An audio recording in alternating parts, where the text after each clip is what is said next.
Welcome back to episode 8 of Collection Completed, and we're going to be starting off this episode with some Mahogany Homes, and there have been a couple of quality of life updates recently which I'm really excited to try out. Taking a look at the log, we are missing 4 items from Mahogany Home, and that is all of the carpenter's outfit, which I've not purchased. Surprisingly, I went for the Hasidious blueprints as my first item, which is usually what people go for last. And if we trade Amy, look at the rewards. We have currently got 400 points, so I can actually already purchase the carpenter's boots and helmets, but I think what I might do is go for 800 and go for the shirt first, then the trousers, then the helmet, and then the boots. So let's get started on the shirt. Oh my god. The one-click make on these items. This is so nice. It just makes the minigame feel so much smoother. This was a recent update that they made. And not having to go through the menu to select what you have to make. Oh, I can't tell you why. It just makes such a difference. And like I said, it just makes the gameplay feel so much more smooth when you're doing this. And it probably does save a little bit of time, not major time save, but my god, does it feel so much better. And this, I think, is the other. Oh my gosh, the right-click last tier contract. I haven't used this yet either, but you can effectively just get a contract straight. Oh my god. That is so good. I didn't even have to do any dialogue. I love these updates. This is going to actually make this mini game fun and so easy to grind. Oh my gosh. If you haven't done Mahogany Homes yet, since these updates have been made, go and do it. This is going to be so free. With these 2 quality of life updates, let's talk about efficient Mahogany Homes. This method assumes you have some basic knowledge of how to do Mahogany Homes, you are at least 70 construction, and have 86 magic for plank make. This is the setup you'll want to run with. If you don't have the carpenter outfit, replace this with a piece of graceful. You're yet to get the Camdo hammer from Camdozel or a equipable saw from Mahogany Homes, then replace this with a hammer and saw in the inventory. You'll need a log basket from forestry to store 28 mahogany logs, and the plank sack from Mahogany Homes to store 28 mahogany planks, with a divine rune pouch filled with dust, nature, astral and cosmic runes. This will allow you to cast NPC contact, get a new contract, and plank make to create planks whilst you run between tasks. Obviously, you'll need to be on the lunar spellbook. Alongside these items, you'll need 4 steel bars, your cash stack, and you can then fill the rest of your inventory with mahogany planks. I'll be using my max cape to teleport to my house to utilize the jewelry box and portal nexus, but if you wanted to optimize this further, you could use Ardoon and Varrock teleport tabs. You'll use the Hasidious teleport on the Xerix talisman whenever you get a Hasidious task. There are a few plugins that will help you with Mahogany Homes. The Mahogany Homes plugin gives you prompts for where to go and shows you what furniture you need to fix. Plank Sack plugin shows you how many planks are still in your sack. And the item charges improved shows you how many logs are still in your log basket. All of these plugins are on the plugin hub on RuneLite. You'll want to have a bank tag layout similar to this to be able to quickly bank. If you'd like my layout, I've copied this into the description of the video. Firstly, to get a task, you want to use the NPC contact spell to contact Amy. Once you've used this once, you can change your left click option by holding shift to left click last tier contract. You can use the filter option on your magic book to make the icons bigger if you'd like. Teleport to the closest option to your contract and complete this by building all furniture. And once you are done, empty your log basket and talk to the NPC for your reward points. Cast the NPC contact spell to get a new contract and teleport to the next task. On your way to the task, use the plank make spell to create planks and the planks will automatically go into your plank sack. You can even cast plank make between construction actions if you time it correctly. Rebank when necessary, utilizing the Hasidious bank when you get a North Hasidious contract, refilling your log basket, plank sack, steel bars and mahogany planks. By doing this method, you'll get over 275k construction XP per hour, but could easily reach over 300k per hour, as well as getting over 300 reward points. Good luck if you're using this. I'm not going to lie to you, I am having so much fun right now. The Mahogany Homes updates, these 2 quality of life updates, making this super smooth, combined with me trying out this new efficient method where I'm using the plank sack and emptying it and then making the planks myself. They just transformed this minigame for me, and it's honestly like a sepulchre level of enjoyment that I'm getting out of this right now.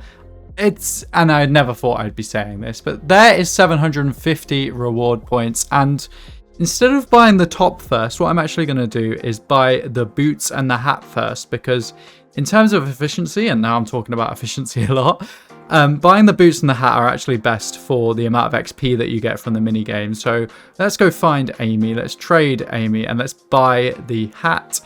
And the boots are boots first, and then the helmet, that is going to be 2 collection logs, and then that makes you look just a little bit more like a carpenter as we're going around and rebuilding these houses. And I forgot to give a quick update on the log, but we are now 6 out of 8 on the log with a shirt and the trousers to go. And there is another contract down, and that takes us up to 600 reward points. And as you can see in the top left-hand corner as well, that is 800 reward points for the day. I have been doing a big old Mahogany Homes session, but 600 reward points, that means we can go and trade Amy and get the carpenter's trousers. Here they are, carpenter's trousers, confirm that. New collection log slot, of course, taken to 7 out of 8 of the Mahogany Homes. And now I'm very close to looking like a full carpenter.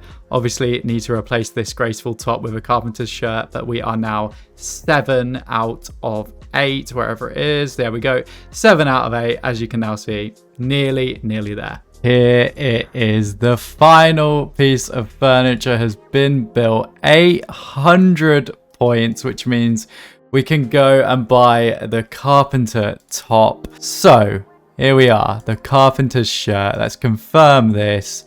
Let's wear our carpenter's shirt as well for the full carpenter's outfit. And if we check our mini game tab for Mahogany Homes, we have now green logged Mahogany Homes, which is very, very nice to see.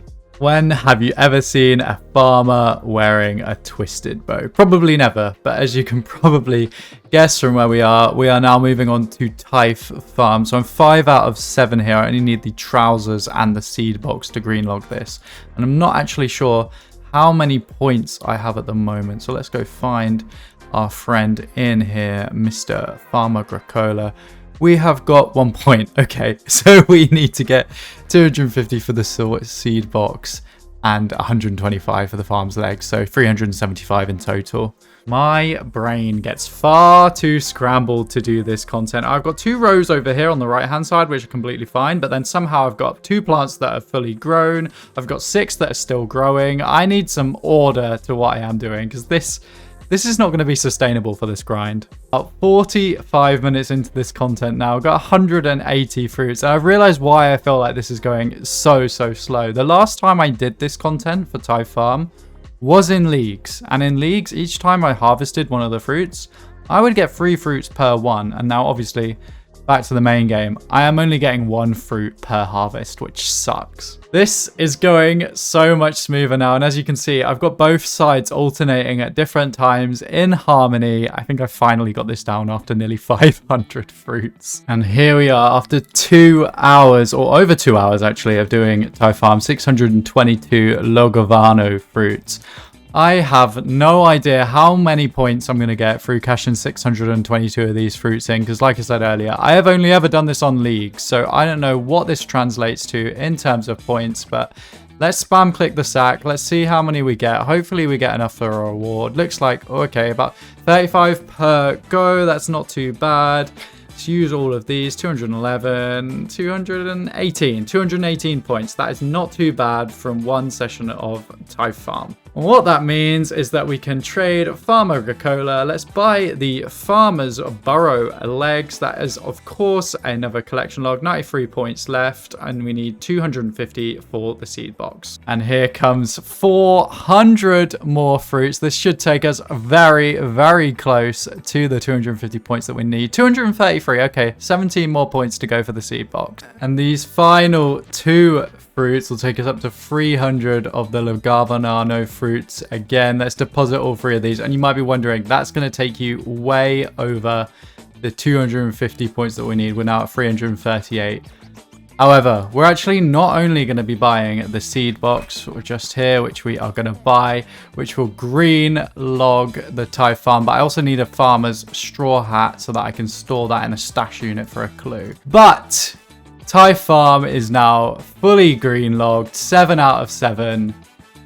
It's done. Anybody who hasn't got this stash unit just knows how annoying it is to get these items out of the bank. So this is going to be a huge upgrade for doing the elite clues. Today, Jagex released the Curse of Arav quest, which is a follow-on from the Defender of Arav quest, which came out a couple of months ago. With this quest, they introduced some new NPCs, which drop a new collection log, which is the Broken Zombie Helmet, and the NPCs also have a chance at dropping the Broken Zombie Axe, which I am yet to receive. As with all new quests, it's time to do this quest without the quest helper and use the wiki guide. Curse of Arav has been completed, and even without a guide, that probably only took about half an hour, but for now, it's time to slay some zombies. Here is to barrage these guys, as we are in a multi-combat area, and even if you look at them now, they're stacking up in a really nice 3x3 formation, which means that we should be killing quite a few of these things per hour. And it's also worth mentioning, there is a chance, I think it's a 1 in 5k, that we get the zombie champion scroll from these guys, which I'm yet to receive whilst we're here, which would be a very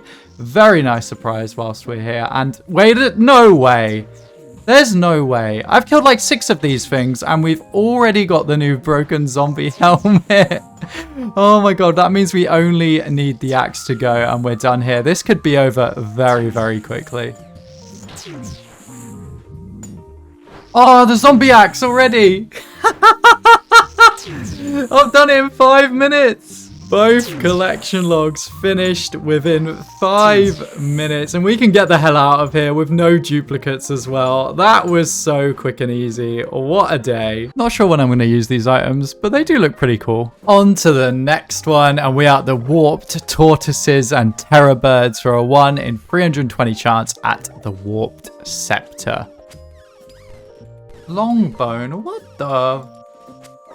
Yes, the Warped Scepter. We definitely went under the rate for this one. And we also got the little added bonus of getting a few hard clues along the way too. The miscellaneous collection log hunting continues at the Crawling Hands. Now, I have never done any tutorial skipping, so I've never killed any of these and passively got the 1 in 500 drop of the Crawling Hand here. So I'm hoping this one doesn't take too long, because obviously you kill these things very quickly, as you can see.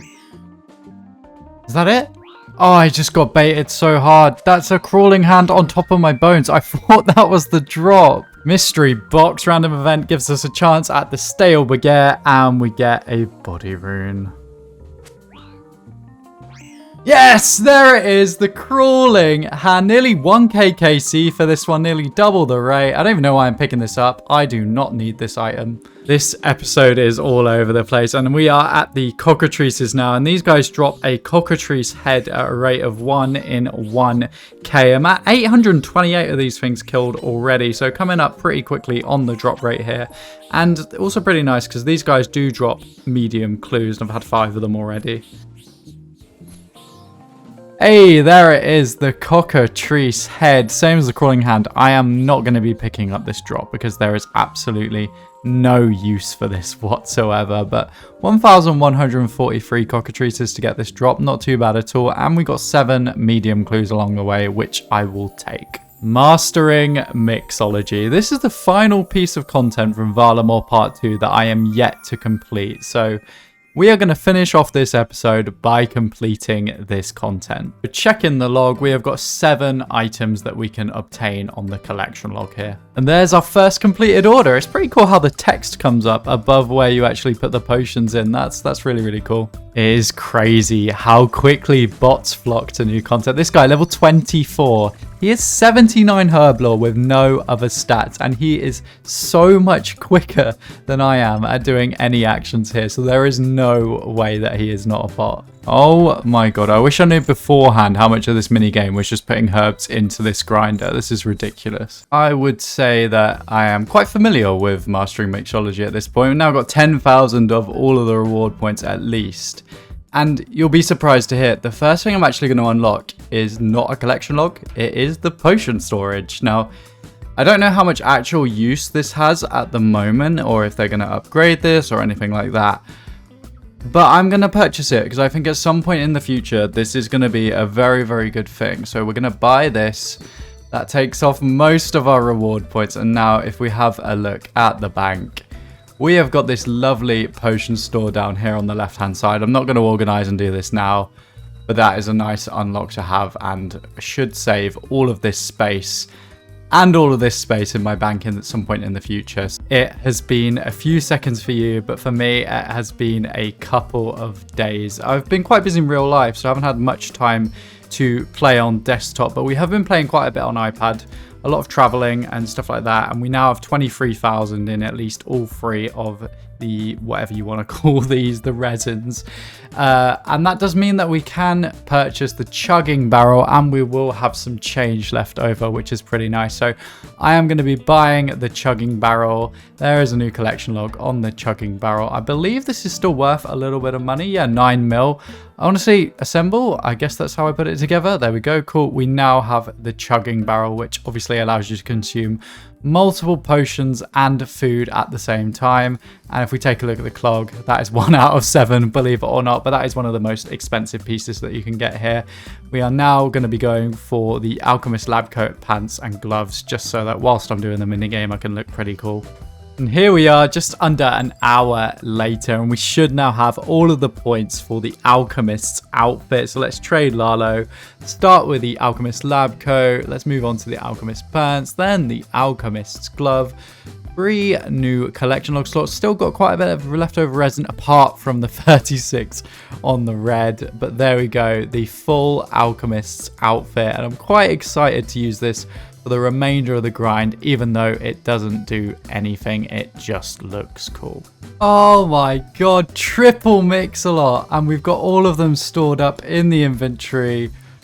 Oh, this is going to be insane. I can't wait to put these all on here. That's the first time I've ever seen a triple mix-a-lot. And here it comes. This is going to be the maximum amount of points that you can get in one tick.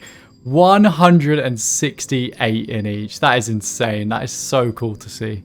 And I forgot to record, but there we go. We've just unlocked the prescription goggles, which when I put on, I said about how cool these look and how cool this set looks. But here we are. Yep, forgetting to record. Another collection log. That means that today has been a pretty successful day at Mastering Mixology, and we've got 5 clogs. We now only need the amulet and the pouch to finish, but the outfit is looking pretty cool. Okay, with this potion, that brings us to 10,000 in each of the mixes. Let's go trade this guy and let's unlock the Alchemist's amulet. I've got a bit too many points, but oh well, let's buy this. New collection log. That does mean that the only thing we need left from here is the Regent's pouch to green log this, which is one of the more expensive items. But we are now, if I don't talk to this guy, move here. That is the full Herblore outfit. That's the last piece we need. And as I just said with the log, we are 6 out of 7. Only need the Regent's pouch to finish this off. Why are we back at Typh Farm, you might ask? And that would be a very valid question, a very understood question, because we green logged this earlier in the video. But actually, I want to unlock the auto weed for 50 points so that I never have to use a rake ever again. So that is why we were back here. All right, fingers crossed that this fruit right here, 104, should be enough to take us up to 50 points. 48. Oh, this is gonna be, no, please don't do it. Oh, right. Oh, I can't be arsed. All right, I've got to do one more round of farming. All right, round 2 of trying to get enough points. This should be more than enough. This should give us at least 2 points, I think. Yep, 3 points from that. Thank you very much. 50 points. Let's go and trade Mr. Gracola and buy the auto weed. It is not a collection log, but it is fully completed, and I never ever have to come back to Typh Farm. We are not far off getting all of the points we need for the Regent's pouch, but before I give you my reflections on Mastering Mixology as a minigame, let's talk about the next episode, which will be coming out in a week's time. In the next episode, I will be attempting to green log the Tazar log, and I thought it'd be a bit of fun to hear your predictions for how many total items I am going to get, and you'll have the chance of winning some of the items. Make sure you've liked the video, you're subscribed to the channel, and in the comments with your RSN, let me know the total amount of Tazar items I will get on the way to getting my green log. I'll give you a clue. As there are 10 items, there will be at least 10. My guess is going to be 52, and the closest person to the total number will win all of the obsidian capes and shields that we get in the next video. Anyways, back to Mastering Mixology, and I honestly think this is a solid piece of content. On the PC using the RuneLite plugin, this is an absolute breeze, and it completely surpasses the need to watch a full guide. And even on the iPad, pretty easy. It's not too bad at all. The only annoying thing for me was balancing the free resins, but by the end of it, I think I've got the hang of it. The rewards are all amazing, and even though the outfit is completely cosmetic, it looks so cool. Although the only thing I would say with the rewards is the potion storage and chugging barrel could use a little bit more work, but in my opinion, Mastering Mixology gets an 8 out of 10 for me. I really enjoyed this piece of content. And the final order of Mastering Mixology has been done. Let's buy the Regent's pouch, and you know what that means. That means we are green logged at Mastering Mixology. 7 out of 7 with 1,897 orders completed. Where's the NPC gone as well? Look at the balancing of that, by the way. 1k greens, sure, but the 26 and the 76 means that I balanced this very, very well throughout, which, yes, I'm giving myself praise, but there you go. Anyway, that right there is going to be the end of this episode, and we have made a lot of progress in this episode, up to 1,167 collections logged. Thank you so much for watching episode 8 of Collection Completed. In this episode, I got 18 new collection log slots, taking me from 1,149 to 1,167. I got 4 slots from Mahogany Homes, 2 from Thai Farm, 5 miscellaneous, and 7 from Mastering Mixology. I will see you next week for the next episode. Have a good one.